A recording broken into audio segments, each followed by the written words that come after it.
Aku ragukan kasih-Mu bersama-Mu Bapa, ku lewati semua perkenanan-Mu yang teguhkan hatiku. Engkau yang bertindak, memberi pertolongan, anugerah-Mu besar melimpah bagiku. Anugerah-Mu besar melimpah bagiku. Anugerah-Mu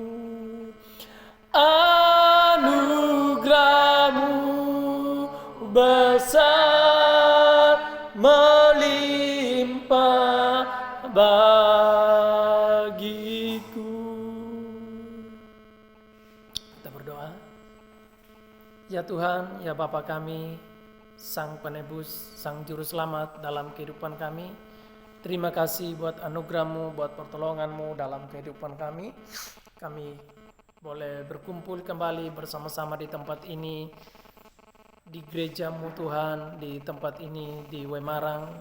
Kami bersyukur di dalam segala kemurahan dan pertolongan-Mu Tuhan atas hidup kami. 6 hari lamanya Tuhan, kami banyak melaksanakan tugas kami. Dan kami percaya, kami yakini bahwa banyak sekali perkataan kami, perbuatan kami, pemikiran kami yang jauh daripada apa yang menjadi mau-Mu ya Tuhan. Sebab itu Tuhan, terus tolong kami, terus bantu kami Tuhan di dalam segala kelemahan, segala keterbatasan kami. Biarlah Tuhan Engkau semakin hari Engkau makin mengarahkan kami untuk kami bisa melakukan yang terbaik di dalam kami menjalani hari-hari hidup kami yang berkenan di mata-Mu ya Tuhan, di dalam hati-Mu.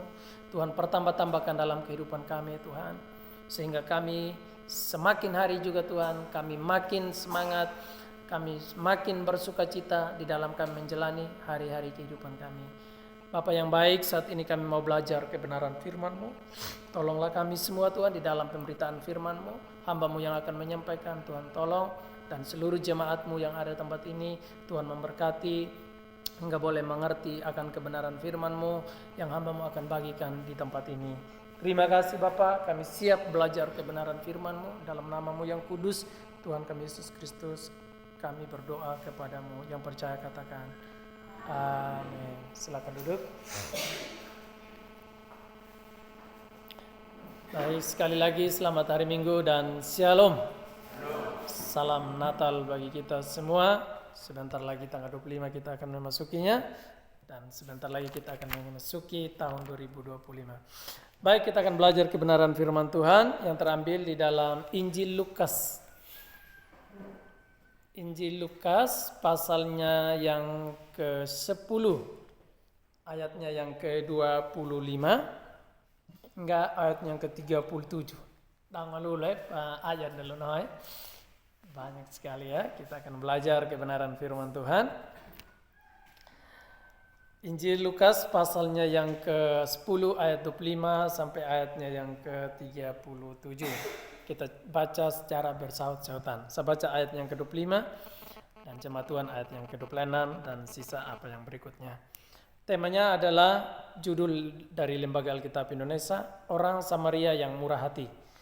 Pada suatu kali berdirilah seorang ahli Taurat untuk mencobai Yesus. Katanya, "Guru, apa yang harus kuperbuat untuk memperoleh hidup yang kekal?" Jawab Yesus kepadanya, "Apa yang tertulis dalam hukum Taurat? Apa yang kau baca di sana?" Jawab orang itu, kasihilah Tuhan Allahmu dengan segenap hatimu dan dengan segenap jiwamu dan dengan segenap kekuatanmu dan dengan segenap akal budimu, dan kasihilah sesama manusia seperti dirimu sendiri. Kata Yesus kepadanya, jawabanmu itu benar, perbuatlah demikian maka engkau akan hidup. Tetapi untuk membenarkan dirinya, orang itu berkata kepada Yesus, dan siapakah sesamaku manusia? Jawab Yesus, adalah seorang yang turun dari Yerusalem ke Yeriko. Ia jatuh ke tangan penyamun-penyamun yang bukan saja merampoknya habis-habisan, tetapi yang juga memukulnya, dan yang sesudah itu pergi meninggalkannya setengah mati. Kebetulan ada seorang imam turun melalui jalan itu. Ia melihat orang itu, tetapi ia melewatinya dari seberang jalan. Demikian juga seorang Lewi datang ke tempat itu. Ketika ia melihat orang itu, ia melewatinya dari seberang jalan. Lalu datang seorang Samaria yang sedang dalam perjalanan ke tempat itu. Dan ketika ia melihat orang itu, tergeraklah hatinya oleh belas kasihan. Ia pergi kepadanya lalu membalut luka-lukanya. Sesudah ia menyiraminya dengan minyak dan anggur. Kemudian ia menaikkan orang itu ke atas keledai tunggangannya sendiri, lalu membawanya ke tempat penginapan dan merawatnya. Keesokan harinya ia menyerahkan 2 dinar kepada pemilik penginapan itu. Katanya, rawatlah dia, dan jika kau belanjakan lebih dari ini, aku akan menggantinya waktu aku kembali. Siapakah di antara ketiga orang ini menurut pendapat ini adalah sesama manusia dari orang yang jatuh ke tangan penyamun itu? 3, 2, 1. Jawab orang itu, orang yang telah menunjukkan belas kasihan kepadanya. Kata Yesus kepadanya, pergilah dan perbuatlah demikian.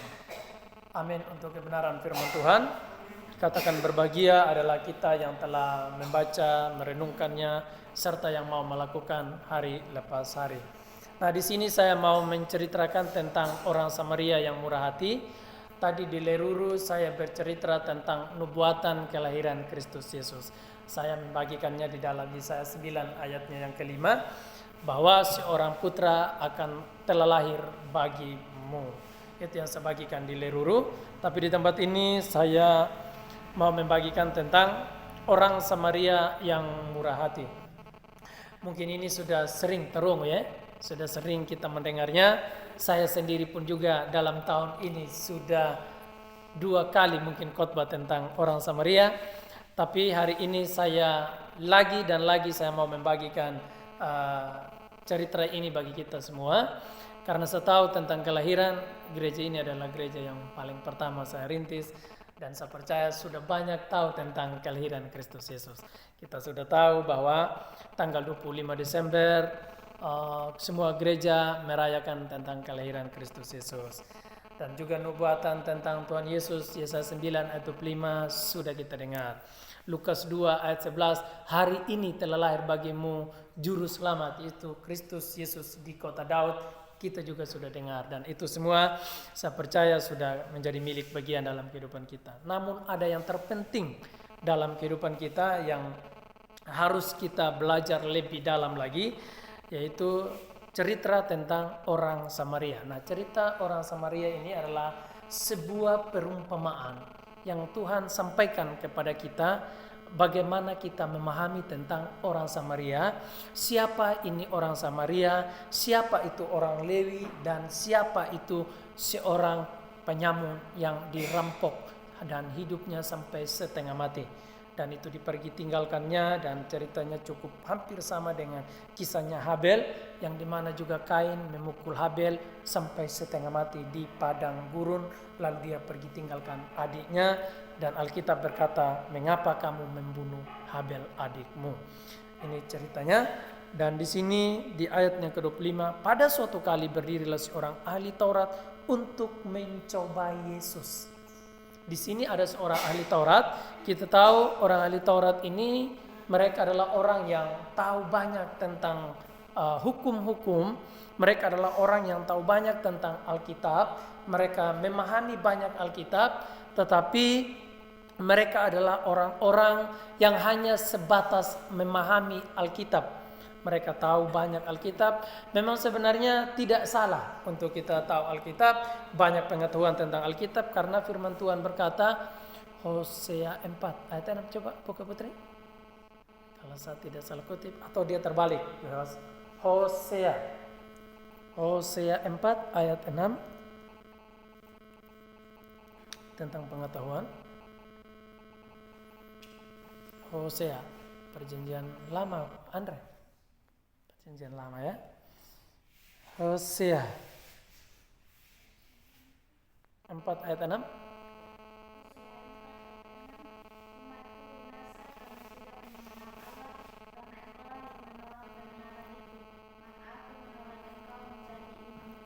Ya, sampai sana saja. Umatku binasa karena tidak mengenal Allah. Jadi kalau kita tidak memiliki pengertian yang benar tentang Allah, Alkitab berkata umatku itu binasa sebab mereka tidak memiliki pengetahuan yang benar tentang Allah. Siapa itu Allah? Ada begitu banyak orang memang mereka berkata, kami adalah orang pengikutnya Yesus, kami adalah orang yang percaya, kami adalah orang yang ada di dalam Tuhan Yesus. Tetapi kitab Hosea berkata umatku binasa karena mereka tidak mengenal Allah yang benar. Jadi kalau kita mengerti Allah yang benar, Alkitab berkata kita tidak akan binasa. Nah, dicerita di sini, pada suatu kali berdirilah seorang ahli Taurat untuk mencobai Yesus. Dia mencobai Tuhan Yesus dengan katanya, "Guru, apa yang harus kuperbuat untuk memperoleh hidup yang kekal?" Jawab Yesus kepadanya, "Apa yang tertulis dalam hukum Taurat? Apa yang kau baca di sana?" Yesus berkata, "Apa yang tertulis di dalam hukum Taurat dan apa yang kau baca di sana." Kita tahu hukum Taurat ini diberikan kepada manusia agar manusia mengenal dosa. Andre pegang Alkitab? Tidak? Oke. Coba buka di dalam Roma 3 ayat yang ke-20. Hukum Taurat diberikan untuk kita mengenal dosa. Roma 3 ayat 23. Ayat 20, bukan ayat 23. Ayat 20. Ada Alkitab dalam.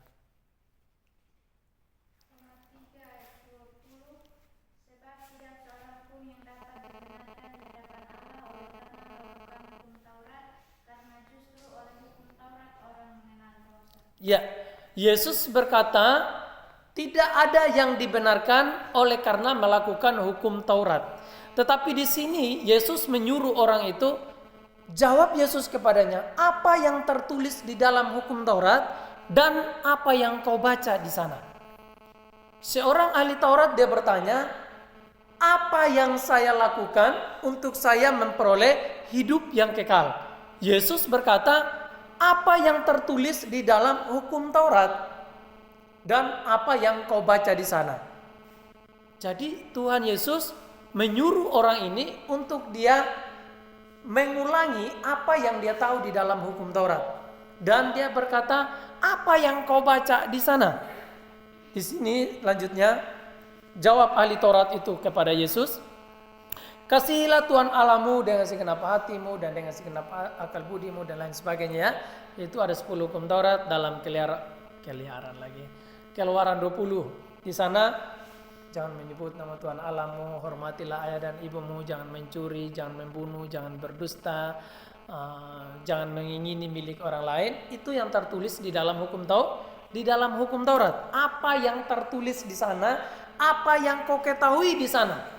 Lalu ahli Taurat ini berkata, kasihilah Tuhan Allahmu dengan segenap hatimu, dengan segenap jiwamu, sejak kekuatanmu, sejak akal budimu, dan lain sebagainya. Yesus berkata, lakukanlah itu.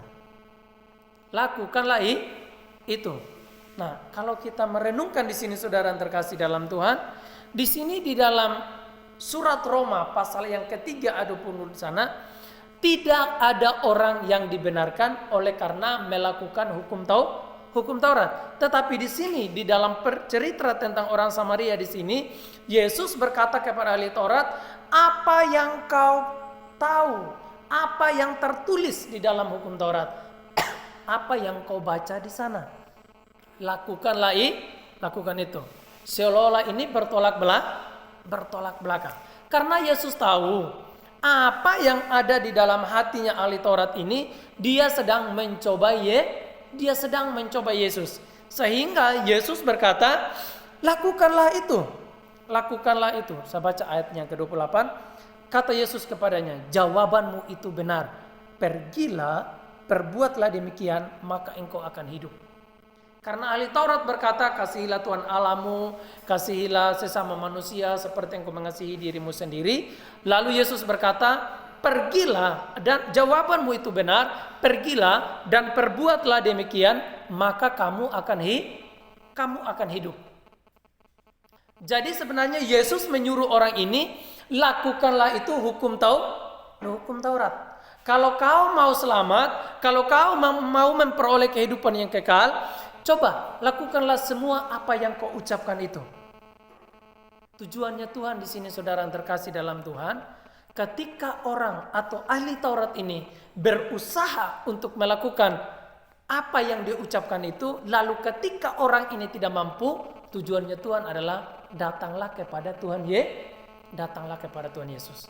Sebab tidak ada satu manusia di bawah kolong langit ini yang mampu untuk melakukan hukum Taurat. Tidak ada. 1 dari 10 hukum Taurat itu, atau 1 dari 613 hukum Taurat itu, tidak ada satu manusia yang bisa melakukannya. Sejak dia lahir sampai dia mati, tidak ada yang mampu melakukannya itu. Tetapi Tuhan menyuruh orang ini untuk dia melakukan hukum Taurat itu. Tujuannya Tuhan adalah ketika dia tidak berdaya, ketika dia tidak sanggup melakukan 10 hukum Taurat atau perintah-perintah Tuhan, tujuannya supaya dia datang kepada Tuhan. Dia menyerahkan hidupnya kepada Tuhan.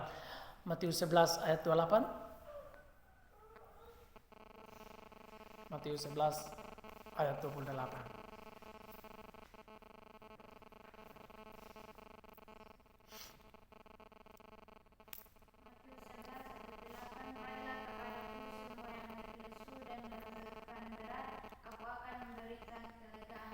Marilah kepadaku semua yang letih, lesu dan yang berbeban berat, aku akan memberikan kelegaan kepadamu.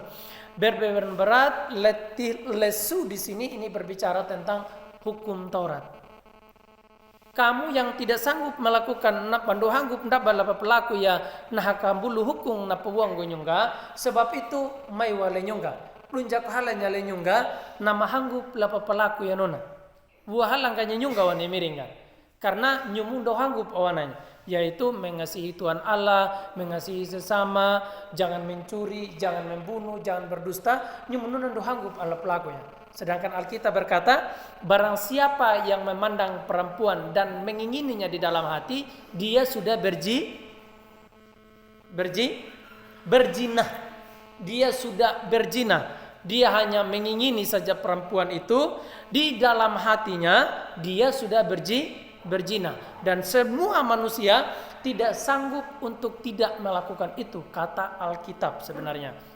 Sehingga Tuhan berkata, marilah kepadaku semua yang letih lesu dan yang berbeban berat, aku akan memberikan kelegaan kepadamu. Jadi Tuhan mau supaya kita ini sebenarnya, kamu tidak sanggup melakukan hukum Taurat, saya yang sanggup, sebab itu datanglah kepada saya, kata Tuhan. Memang semua manusia daning ona mahanggup pelaku ya nah kambul hukum. Haatu pun tahu lepintana yana daning ona mahanggup lapa pelaku ya nah kambul hukum nuna. Yaitu ada 613 hukum Taurat yang tercatat di dalamnya itu. Yang dibungkus di dalam Keluaran 20 itu ada 10 saja. 10 hukum Taurat di sana. Oleh karena itu saudara yang terkasih di dalam Tuhan, ayatnya ke-29 berkata,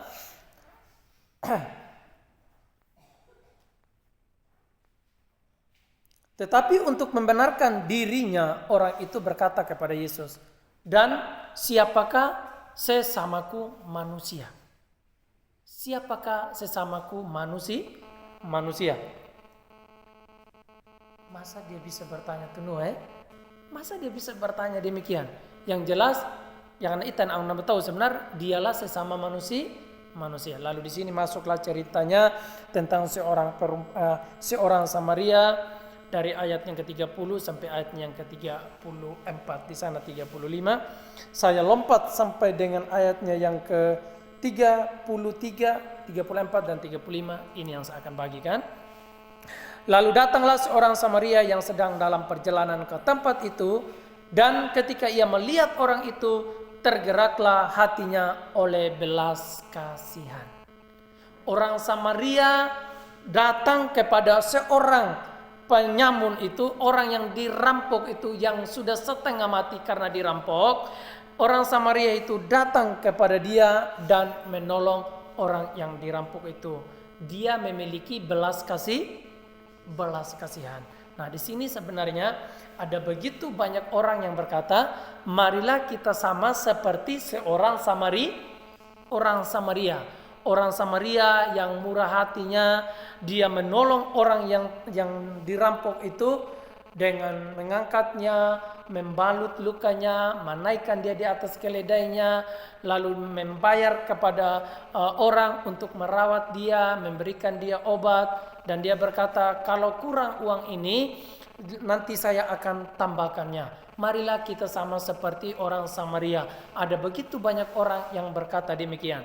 Tetapi saya mau menyampaikan kepada kita, di sini sebenarnya cerita orang Samaria tidak mengajarkan kepada kita agar kita ini sama seperti orang Samaria. Tidak sama. Karena orang Samaria ini sebenarnya adalah bayangan daripada Kristus Yesus. Orang Samaria ini dia turun, membalut lukanya, dia ambil minyak, dia ambil anggur, menaikkan ke atas keledai dan menyuruh orang merawatnya dia. Ada 10 yang dilakukan oleh orang Samaria ini. Dia memberikan pertolongan, memberikan keselamatan kepada seorang penyamun yang dirampok itu.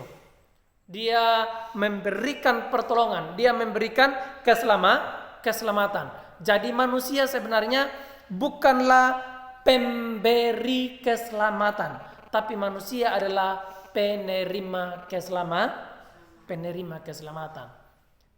Coba baca Efesus 2 ayat 8, Tria. Ada Alkitab di HP-nya? Oke. Efesus 2 ayatnya ke-8.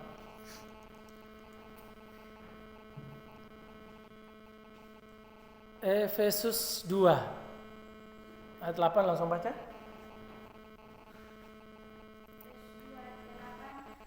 karena kasih karunia kamu diselamatkan oleh iman, itu bukan hasil usaha kamu, tetapi pemberian Allah.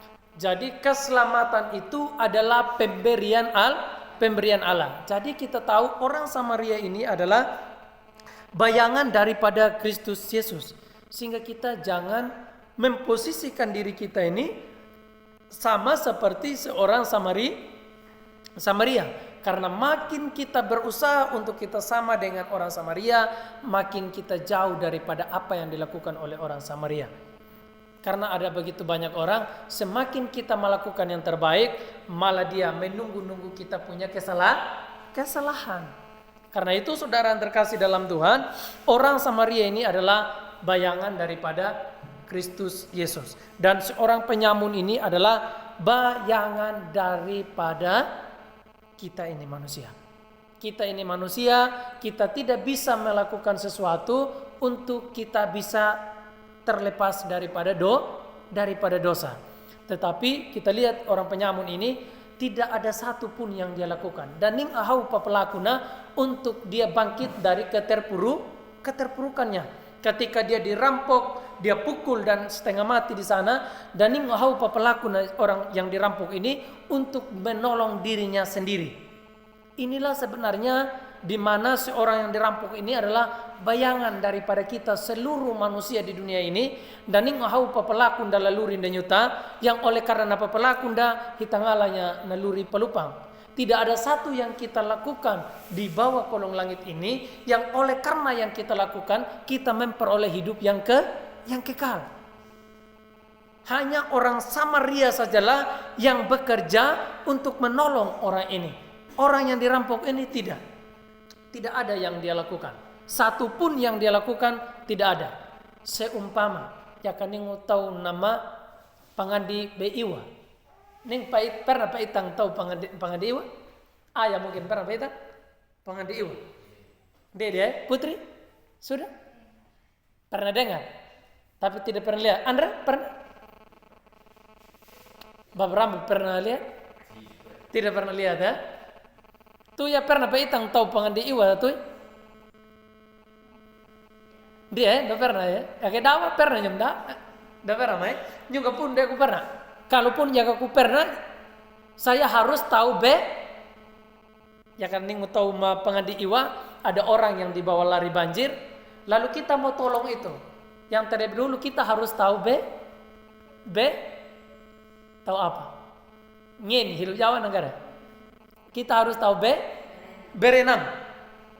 Ya kan tapi ngupangeni nyuta, dulu yang tahu na pangandi iwa ngandi pakariakin anda ka iwa onang. Makanya di sini Alkitab berkata, orang buta tidak bisa menuntun orang buta. Tetapi kalau ada orang yang terhanyut oleh banjir, kalau kita bisa menolong dia, yang dilakukan oleh orang yang terbawa banjir itu apa? Karena apa pelaku ketika kita mau tolong orang itu? Apa yang dia lakukan? Ada tidak yang dia lakukan? Dapingun apa ini maka hinangan dia iwai, dia tidak tahu berenang. Oleh karena itu ketika kita mau tolong dia, karena apa pelaku? Apa yang dilakukan atau apa yang iwai? Dia harus apa? Betul. Dia tidak bisa berbuat apa-apa. Yang dia lakukan adalah diam dan pasrah, sehingga orang yang menolong dia bisa menyelamatkan orang itu. Tapi dan napi ngapi iwa pangeni, lalu dia juga batang-batang meninyu nangga bata bisa petolonya, dia bisa mereka terhanyut semua dan dia bisa ditinggalkan. Ini adalah gambarannya. Orang yang berdosa tidak bisa melakukan sesuatu dari dirinya sendiri agar dia memperoleh keselamatan. Tidak bisa. Hanya Tuhan Yesus sajalah yang bekerja untuk menyelamatkan kita. Sehingga kita jangan berkata saya dan Tuhan Yesus.